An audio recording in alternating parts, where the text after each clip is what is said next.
তেলাওয়াত করেছি 26 নম্বর সূরা সূরাতুশ শুরা 214 নম্বর আয়াত। এই আয়াতের ভিতরে আল্লাহ রাব্বুল আলামিন হুজুর পাক সাল্লাল্লাহু আলাইহি ওয়াসাল্লামকে সর্বপ্রথম তাবলীগের কাজ করতে বলেছিলেন তার নিজ আত্মীয় স্বজনের কাছে। কাদের কাছে? কথা বলতে হবে, কাদের কাছে? আল্লাহ তার হাবিবকে নির্দেশ দিলেন, হে রাসূল, তোমাকে যে বিষয় আদিষ্ট করেছি সেটা তুমি সর্বপ্রথম তোমার নিকট আত্মীয়দের কাছে প্রচার করো।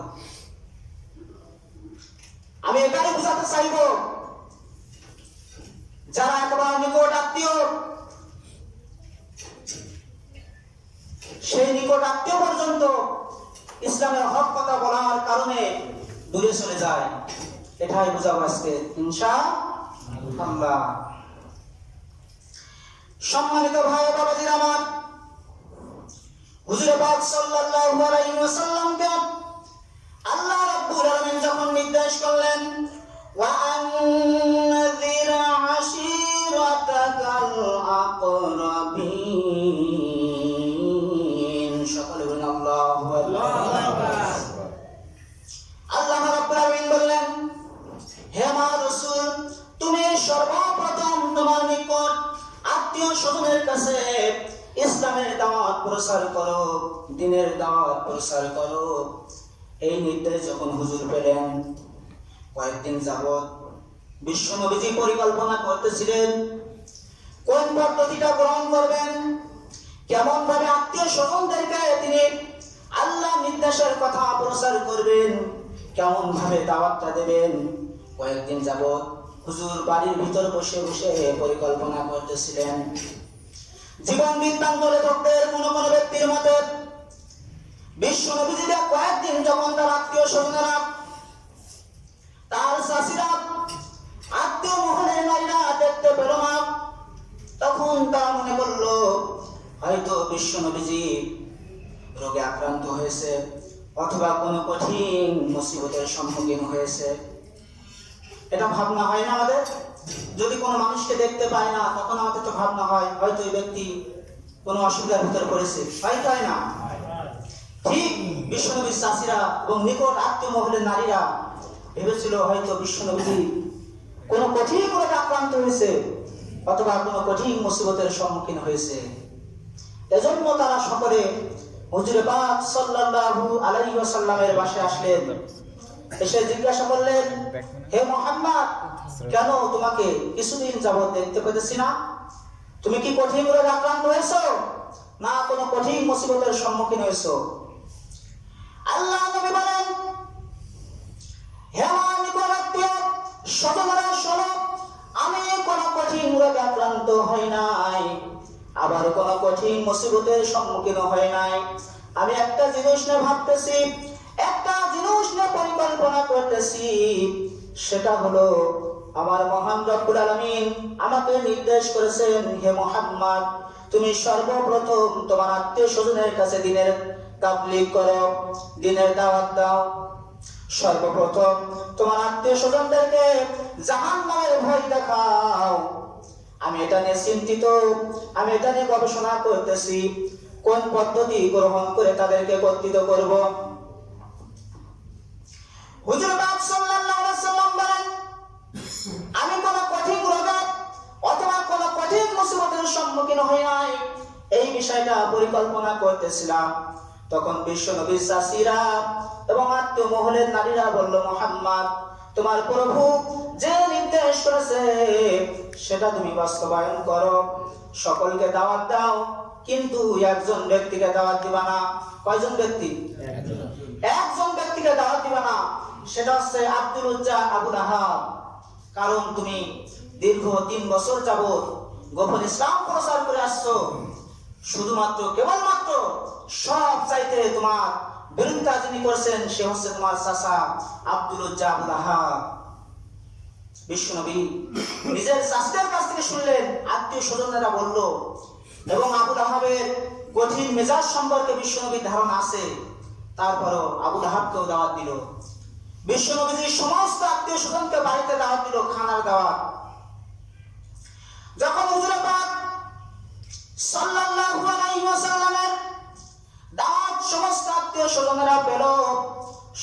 বিশ্ব নবীজির ডাকে সাড়া দিয়ে যখন তিনার বাড়িতে আসলেন, হুজুরে পাক সাল্লাল্লাহু আলাইহি ওয়াসাল্লাম তাদেরকে খানা পরিবেশন করলেন। খানা পরিবেশন করার পর আল্লাহর নির্দেশের কথা তাদের সামনে বলবেন, আল্লাহর ভয় প্রদর্শন করবেন। এমন সময় ওই আব্দুল উজ্জা আবু লাহাব বুঝতে পারল মুহাম্মদ হয়তো আজকের কোন কথা আমাদের সামনে বলবে। যদি আমার আগে মুহাম্মদ কথা শুরু করে দেয় তাহলে এখান থেকে অনেক লোক মুসলমান হয়ে যেতে পারে। এই ভাবনা ভেবে মুহাম্মদকে কথা বলার সুযোগ না দিয়ে সে কথা বলা শুরু করলো। বললে, হে মুহাম্মদ শোনো, আজকের যারা এখানে উপস্থিত সকলেই তোমার চাচা, সকলেই তোমার চাচি, তোমার ভাইরা, তোমার ফুফুরা, জামাইরা, সকলেই তোমার নিকট আত্মীয়। এদের সামনে এমন কথা বলো না যে কথা বললে তাদের বাপ দাদা ধর্মের বিপক্ষে যায়। এমন কথা বলো যে কথা আমাদের সকলের জন্য কাম্য। হে মুহাম্মদ শোনো, যদি তুমি ইসলামের দাওয়াত এই মজলিসে দাও তাহলে আরব ভূখণ্ডে যে গোত্র আছে বিভিন্ন গোত্র তোমার উপর আক্রমণ করবে, আমরা কিন্তু তোমাকে সামলাতে পারবো না। যদি আমাদের কথা না শোনো, আজকে তুমি ইসলামের দাওয়াত দাও, তাহলে তোমাকে কিন্তু আমরা বন্দী করব। আর এই বন্দী করা আমাদের জন্য কোনো অপরাধ হবে না, কোনো পাপ হবে না। কি বললে বুঝতে পেরেছেন? বললো তোমাকে বন্দী করব, এই বন্দী করা আমাদের জন্য কোনো পাপ হবে না, অপরাধ হবে না। কারণ তুমি আমাদের বাপ দাদার ধর্মের বিপক্ষে কথা বলতেছো, আমাদের ধর্মকে ভ্রষ্ট ধর্ম বলে আখ্যায়িত করেছো। হুজুর পাক সাল্লাল্লাহু আলাইহি সাল্লামকে বললাম, হে মুহাম্মদ, তুমি কিন্তু আজকে ইসলামের দাওয়াত দিতে পারবে না। যদি দাওয়াত দাও তোমাকে কিন্তু আমরা জেলখানায় আটকাবো। কারণ হলো আমাদের পূর্বে যদি তোমাকে আরো ভূখণ্ডের অন্য কোনো গোত্র গ্রেফতার করে জেলখানার ভিতর আটকায়, তাহলে আমরা যে কুরাইশ বংশের মানুষ, আমাদের মর্যাদা, সম্ভ্রম, মর্যাদা অত্যন্ত বেশি, আমাদের মর্যাদা ক্ষুণ্ণ হবে। এ কারণে তাদের আগেই তোমাকে আমরা বন্দী করতে চাই। হুজুর পাক সাল্লাল্লাহু আলাইহি ওয়াসাল্লামকে যখন এই কথা বলল, বিশ্ব নবীর ফুফু হযরত সাফিয়া রাদিয়াল্লাহু তাআলা আনহা সামনে এগিয়ে গিয়ে বললেন, ভাই আবু লাহাব, তুমি কি চাও তোমার ভাতিজা অপমান হোক, অপদস্থ হোক? এটা কি তুমি চাও? আমরা তো পূর্ববর্তী আলেমদের মুখে শুনে আসছি আরব ভূখণ্ডে একজন নবী আসবেন, তার পিতার নাম হবে আব্দুল্লাহ, মাতার নাম হবে আমিনা, সেই নবীর নাম হয় মুহাম্মদ ও আহমদ। তিনি তো সেই নবী, কেন তার বিরোধিতা করতেছো? তখন আবু লাহাব বলল, বোন শোনো, তোমাদের চিন্তা চেতনা হলো রান্নাঘর পর্যন্ত, আর আমাদের চিন্তা চেতনা হলো বহির্বিশ্ব পর্যন্ত। এখন যদি এই মুহূর্তে আমরা মুহাম্মদকে নবী বলে মেনে নিই, মুহাম্মদকে নেতা বলে মেনে নিই, তাহলে আরব ভূখণ্ডের যত গোত্র আছে সকলে একতা অবলম্বন করে একত্রে আমাদের উপর হামলা করবে। আমরা তো তাদের হামলা মোকাবেলা করতে পারবো না, আমরা তো মুহাম্মদকে বাঁচাতে পারবো না, আমরা নিজেরাও ধ্বংস হব, মুহাম্মদও ধ্বংস হবে। এজন্য মুহাম্মদকে নবী বলে মানা যাবে না। এমন সময় বিশ্ব নবীজির চাচা আবু তালিব বলল, হে আবু লাহাব শোনো, আমি আবু তালিব যতদিন পর্যন্ত দুনিয়ায় থাকবো ততদিন পর্যন্ত আরব ভূখণ্ডে কোন গোত্রের মানুষ আমার ভাতিজার গায়ে আমার সামনে আঘাত করতে পারবে না। সুবহানাল্লাহ বলেন। বাস আমি যতদিন বাঁচবো ততদিন পর্যন্ত আমার ভাতিজাকে আমি সংরক্ষণ করব। হুজুর পাক সাল্লাল্লাহু আলাইহি ওয়াসাল্লাম সম্বন্ধে যখন আবু তালিব এই ঘোষণা দিল, আবু লাহাব সমস্ত আত্মীয়-স্বজনদেরকে বললেন, তোমরা এখান থেকে চলে যাও, মুহাম্মাদের কথা শোনা যাবে না। প্রথম অধিবেশনটা ব্যর্থ হলো। হুজুর পাক সাল্লাল্লাহু আলাইহি ওয়াসাল্লাম কয়েকদিন যাওয়ার পর আবার আত্মীয়-স্বজনদেরকে দাওয়াত দিলেন। কারণ আল্লাহর কথা বাস্তবায়ন করতে হবে না? আল্লাহর কথা বাস্তবায়ন করার দরকার আছে কি নাই? শত অত্যাচার, বাধা বিপত্তি আসলেও কি বিরত থাকা যাবে না? সম্মানিত হাজিরিন, হুজুর পাক সাল্লাল্লাহু আলাইহি ওয়াসাল্লাম কয়েকদিন যাওয়ার পর আবার আত্মীয়-স্বজনদেরকে দাওয়াত দিলেন। যখন আত্মীয়-স্বজনরা বিশ্ব নবীজির বাড়িতে আসলো, খানা পরিবেশন হয়ে গেল। বিশ্ব নবীজি ভাবতেছেন, প্রথম দিন আবু আবু লাহাব আমার পূর্বে এই কথা বলার সুযোগ পেয়েছিল, এজন্য আমি কথা বলার কোনো সুযোগ পাই নাই। আজকের আমি আবু লাহাবের পূর্বে আমার কথা শুরু করে দেব। যখন সকলের খাওয়া শেষ, বিশ্বনবী দাঁড়িয়ে বললেন, হে আমার স্বজাতি গোত্রীয় স্বজনেরা শোনো, আমি কিন্তু তোমাদের কাছে আল্লাহ রাব্বুল আলামিনের পক্ষ থেকে নবী হিসেবে আবির্ভূত হয়েছি, নবী হিসেবে আগমন করেছি। আমি তোমাদেরকে দুনিয়া এবং আখিরাতের কল্যাণের দিকে আহ্বান করতেছি। যদি তোমরা আমাকে গ্রহণ করো, তাহলে তোমরা ইহকালীন এবং পরকালীন উভয় জগতে সাফল্য হবে। হুজুর পাক সাল্লাল্লাহু আলাইহি সাল্লাম বললেন, কোন জাতির প্রতিনিধি তার স্বজাতির কাছে কখনো মিথ্যা বলতে পারে না। প্রতিনিধি বলতে এখানে নবীকে উদ্দেশ্য করা হয়েছে। কোন জাতির প্রতিনিধি তার স্বজাতির সঙ্গে উপহাস করতে পারে না, মিথ্যা কথা বলতে পারে না, প্রতারণা করতে পারে না। যদি তোমরা মনে করো আমি মুহাম্মদ তোমাদের সঙ্গে মিথ্যা বলতেছি, সকলের সঙ্গে মিথ্যা বললেও তোমরা যে আমার আত্মীয় স্বজন, আমার চাচা, আমার চাচি, আমার ভাই, তোমাদের সঙ্গে কখনো মিথ্যা বলতাম না। হে আমার সহোদরীয় লোকেরা, হে আমার আত্মীয় স্বজনরা শোনো, আমি তোমাদেরকে দুনিয়া এবং আখিরাতের কল্যাণের দিকে আহ্বান করতেছি। আসন্ন আযাব সম্পর্কে তোমাদের সতর্ক করতেছি। যদি তোমরা আমাকে নবী বলে মেনে নাও, আমাকে রাসূল বলে গ্রহণ করো, তাহলে তোমরা কাল কিয়ামতের কঠিন মুসিবতের সময় নাজাত পেয়ে যাবা। আর যদি তোমরা আমার বিরুদ্ধাচরণ করো, তাহলে তোমরা ইহকালীন এবং পরকালীন উভয় জগতে লাঞ্ছিত হবা। কার কথায়? আল্লাহর নবীর কথা। হুজুর পাক সাল্লাল্লাহু আলাইহি সাল্লাম বললেন, এর মধ্যে থেকে আমার আত্মীয় স্বজনদের মাঝ থেকে কে আছে আমার সাহায্য করবে, কে আছে আমার স্থলাভিষিক্ত হবে? এই কথা বলে হুজুর সমস্ত আত্মীয় স্বজনের মুখের দিকে চেয়ে আছে। কার মনটা নরম হয়, কে ইসলাম কবুল করে? কিন্তু কেউ ইসলাম কবুল করলো না। ছোট্ট একটা বালক দাঁড়িয়ে বলল,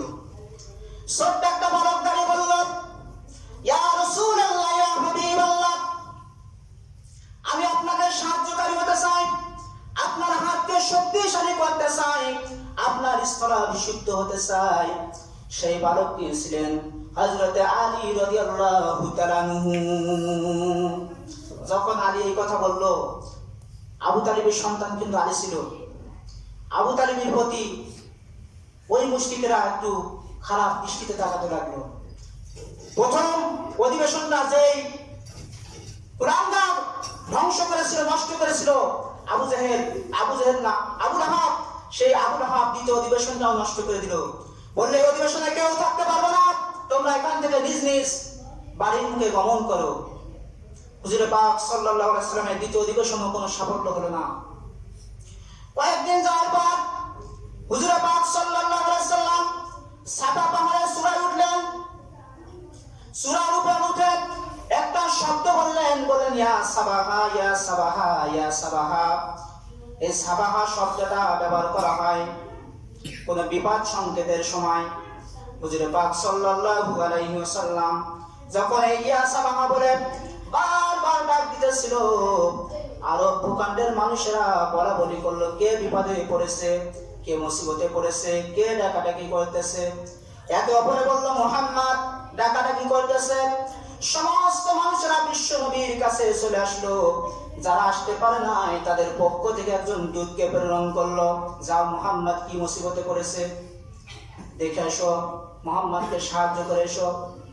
সকালে যখন বিশ্ব নবীর পাশে আসলো, হুজুর পাক সাল্লাল্লাহু আলাইহি সাল্লাম বলেন, আমি যদি তোমাদেরকে বলি এই সাফা পাহাড়ের পশ্চাতে একদল ঘোড়সওয়ার বাহিনী তোমাদেরকে হামলা করার জন্য, তোমাদেরকে দুনিয়ার বুক থেকে চিরতরে বিদায় করার জন্য প্রস্তুত আছে, তোমরা কি বিশ্বাস করবা? সকলে একযোগে বলল, অবশ্যই বিশ্বাস করব। কারণ তোমার বয়স থেকে আজ পর্যন্ত, অর্থাৎ দীর্ঘ প্রায় 45 বছর যাবত তোমার মুখ থেকে কোনোদিন মিথ্যা কথা শুনি নাই। বিশ্বনবী মিথ্যা কথা বলেছিল কোনোদিন? সমস্ত মানুষ তাকে আমিন উপাধি দিয়েছিল, অতি বিশ্বাসী। বলছে তোমার মুখ থেকে জীবনে মিথ্যা কথা শুনি নাই, তোমার কাছে আমানত রেখেছি, আমানতের কোনোদিন খেয়ানত হয় নাই। তোমার মতো সত্যবাদী, তোমার মতো ভালো মানুষ পৃথিবীর ভিতরে আর কেউ নাই। তোমার কথা অবশ্যই বিশ্বাস করব। হুজুর পাক সাল্লাল্লাহু আলাইহি সাল্লাম তখন বললেন, হে আমার সহবর্তীয় মানুষেরা, আমি তোমাদেরকে আসন্ন নিকটতম এক ভয়ঙ্কর এবং কঠিন আযাব সম্পর্কে সতর্ক করতে চাচ্ছি। সেটা হলো এই, আমার মহান রব্বুল আলামিন বলেছেন, লা ইলাহা ইল্লাল্লাহু মুহাম্মাদুর রাসূলুল্লাহ। এই কথার সাক্ষ্য দিতে বলেছে।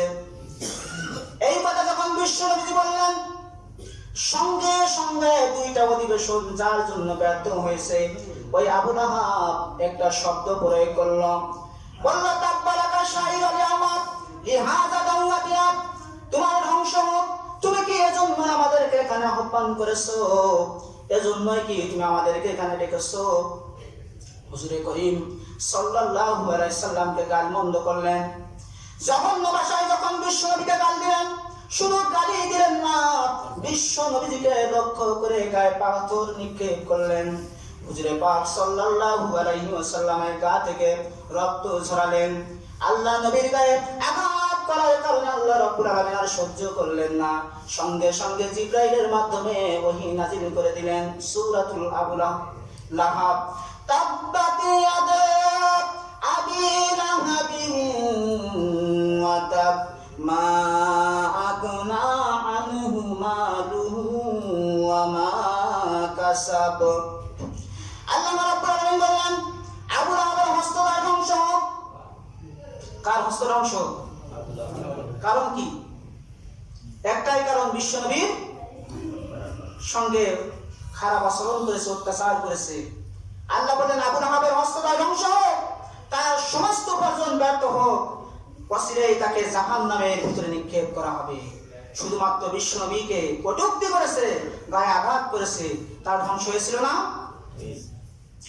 সম্মানিত উপস্থিতি,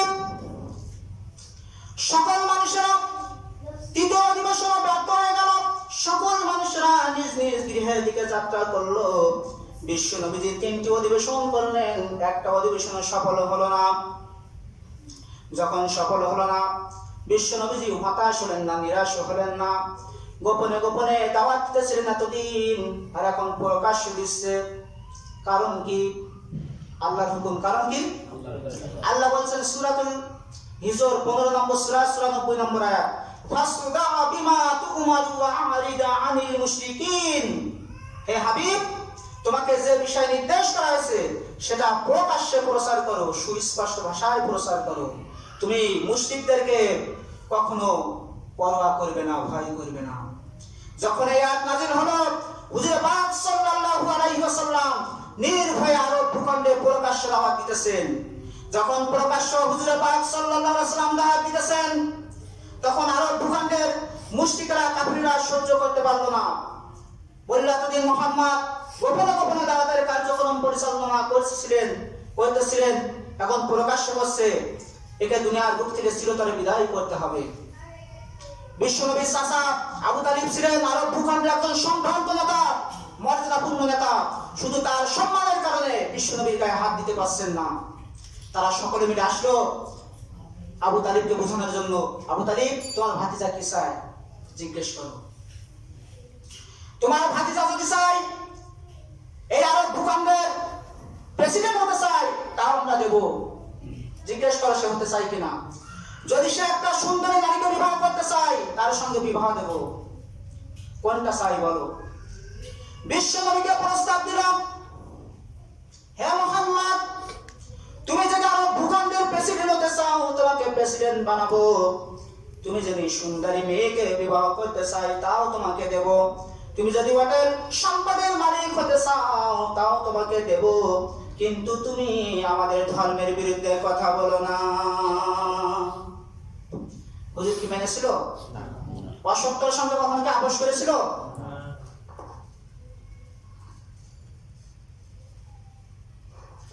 হুজুর পাক সাল্লাল্লাহু আলাইহি ওয়াসাল্লাম মিথ্যার সঙ্গে কখনো আপোষ করে নাই।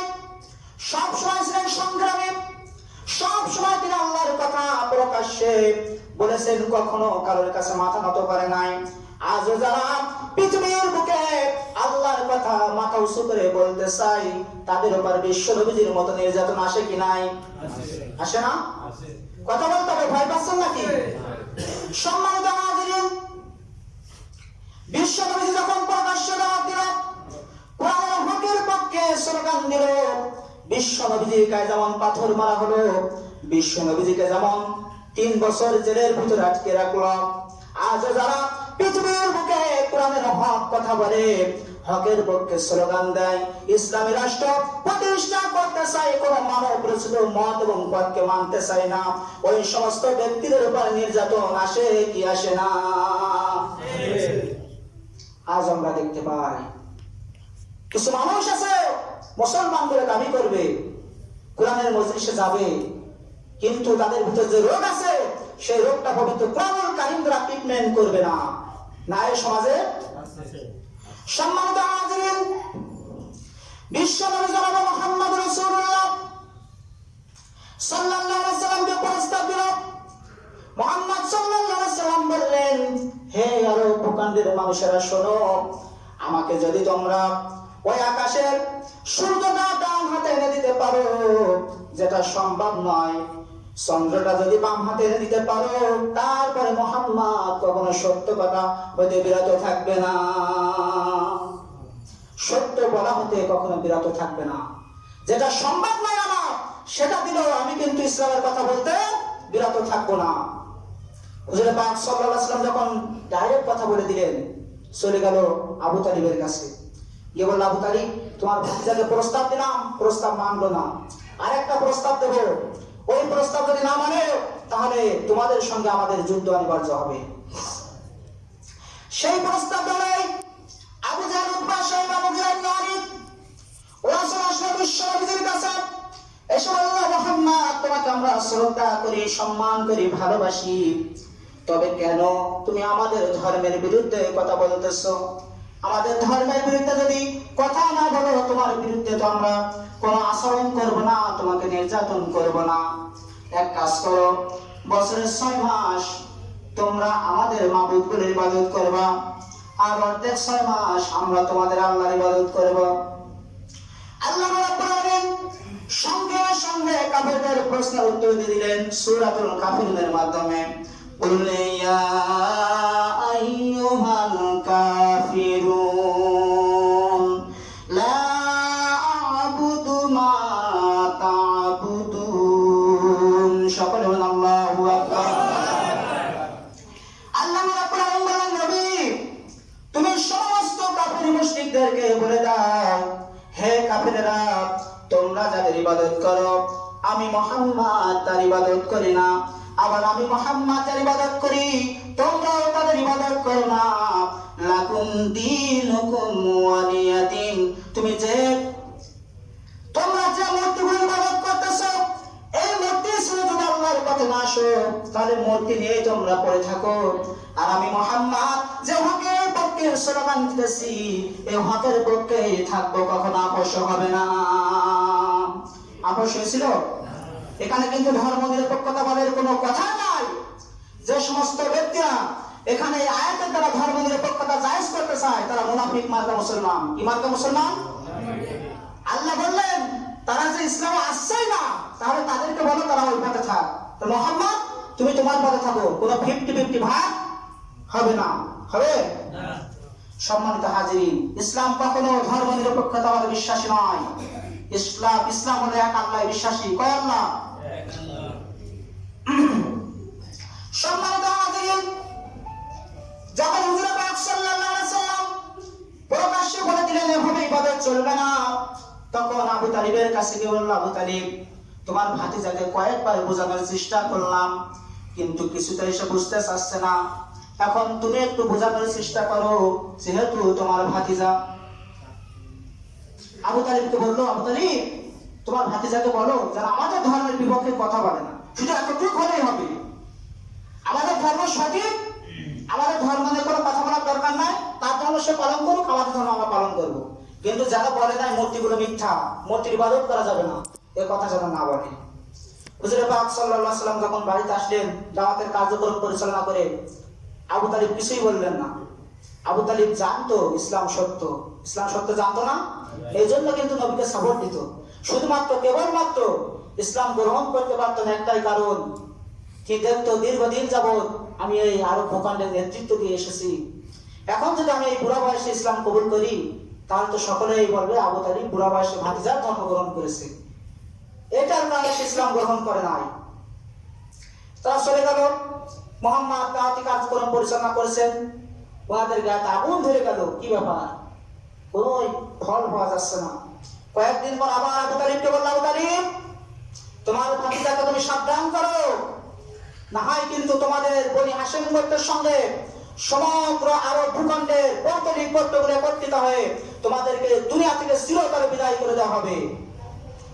আবু তালিব দ্বিতীয় দিনও কোনো কথা বলল না, তাদেরকে বুঝিয়ে শুনিয়ে বাড়ি থেকে বিদায় দিল। ভাতিজা যখন বাড়িতে আসলো শুধু একটা কথাই বললো, ভাতিজা আমার, এমন ভাবে তুমি ইসলামে দাওয়াত দাও, এমন ভাবে তাবলীগের কাজ করো যেন তোমার উপরও রহমত হয়, আমার উপরও রহমত হয়। ভাতিজা এমন বোঝা আমার উপর চাপিয়ে দিও না